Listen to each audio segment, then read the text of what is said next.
Hey, what's up, everybody? Got a little track review action of BAC Seattle, aka they should have just ran this shit in the RF race. Why didn't they just run this shit in the RF race? I don't know. But literally, this is the Big Daddy Huck line. Big Daddy Fatty Hossin line. Got to be a big hoss to hit that line.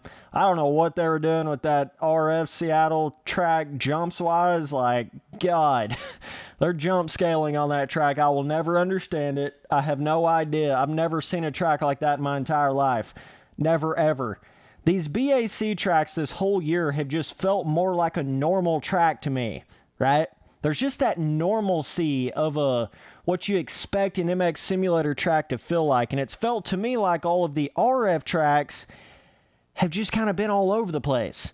It'll be like one track will have literally 1 foot tall jumps and just slide out everywhere flat corners. And then you'll go to the next RF track. It'll be gigantic fucking Spencer Turley, Lunar Oasis jump to the moon and back jumps.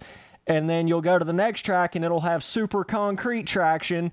I don't know. I have no idea what they're doing with those RF tracks, but man, this will go down in history as the craziest, most inconsistent year of RF tracks ever before. Hands down, it's not even a question, dog. But either way, onto this BAC track here. Like, just right away, it's just like the traction feels right, Even though, yeah, there's some big-ass jumps through here, like jump rhythms you can hit, the scaling of the jumps and the transitions feel more normal to me on this track. Like, feels like you can actually get down in the jump, you can huck the jump, whereas that RF track, oh my God, the transitions were so tight, so close together. Like, the distance between landing down in a jump and hitting the next jump face was just so small on that RF track. I don't even know how to explain it, but either way, so you can see this dude's kind of going for more of like a wastelandy vibe with this track right here. A little bit of a apocalyptic vibe, right? So it's interesting seeing this skybox right here because I knew everybody would start sort of catching on to this little trend, right? So if you don't know what this skybox is, this is not the way the original version of the skybox looked.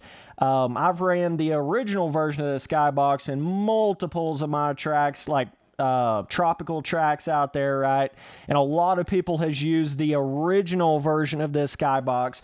And then it wasn't until I went in there and made my Sunset Supercross track, right, where I really went in there and changed the coloration, changed the hue of the skybox, made it look like a completely different skybox.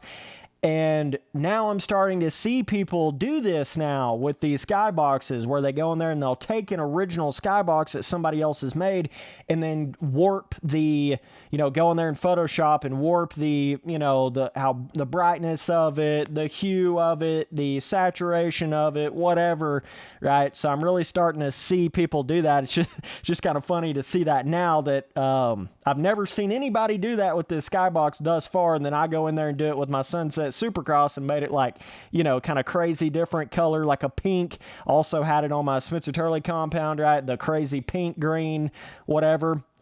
Changing the hue of that original like tropical vibe skybox.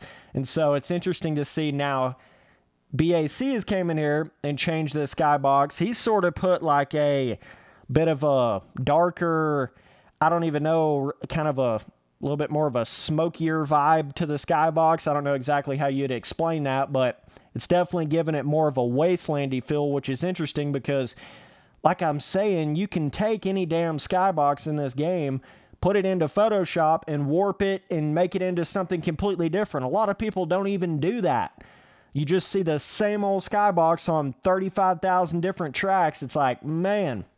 And it wasn't until my Sunset Supercross and shit that I really started going in there and changing skyboxes and stuff. So I think the whole custom track community and everybody making custom tracks for this game really needs to start going down that road. Yeah, I'm just being honest with you, I enjoyed this track way more than that RF track. Boom, right from the jump, right first lap on this thing, is like, okay, yeah, this is more like what an MX simulator track is supposed to feel like.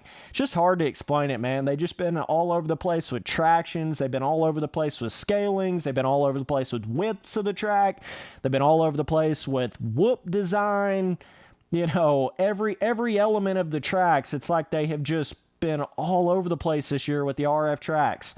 It's like they're just scraping and scrounging and trying to figure out how to do it, and they'll improve on one thing one week, and then the next week they'll go backwards on that thing, but then improve on a different thing, and then the next week they'll go backwards on that one thing they improved on. It's just like, god damn. And then you come in here to the BAC track, and it's like, okay, yeah, why did they literally not just use this for the RF race? I don't know. Would have made it twice as good. I'm just saying. It's just the traction. It's just, there's just a certain kind of a standard that not only RF, but a lot of these dudes making these replica tracks, and you just start to get this, like, what you expect the jump peakness and the transitions to feel like, right? There's obviously room for some variation, you know, going from years to years through these tracks and shit. I'm not trying to say there's not. Did you see my legs right there? Holy shit. Woo! Did a little fucking moonwalk, dog. Oh my god, I did a moonwalk. Holy shit. Yeah. Oh my god. I finally did a moonwalk in MX Sim. Well, that's all I needed to do in life. Yeah, it was nice knowing you guys. Moonwalk. Yoo-hoo. Yoo-hoo. Holy shit. This is too good right here, dog. Moonwalk. Yoo-hoo. Oh my god. So either way, this is just more of that MX simulator, what you expect a track to be like a standard Supercross track, you know, as far as traction design wise, as far as berm design wise. You can see how the berm's actually cut in. It's not like just totally rolled off. Jump, peak, and transition design wise, whoop design wise. These whoops aren't just totally rolled off to where you can just hit them fifth without even thinking about it, right? It's just it's hard to explain it, but every aspect about this track is just more what you expect, just more standard, just more like, oh, okay, yeah, this is what this shit's supposed to feel like, you know? And yeah, like I say, there is room for variation.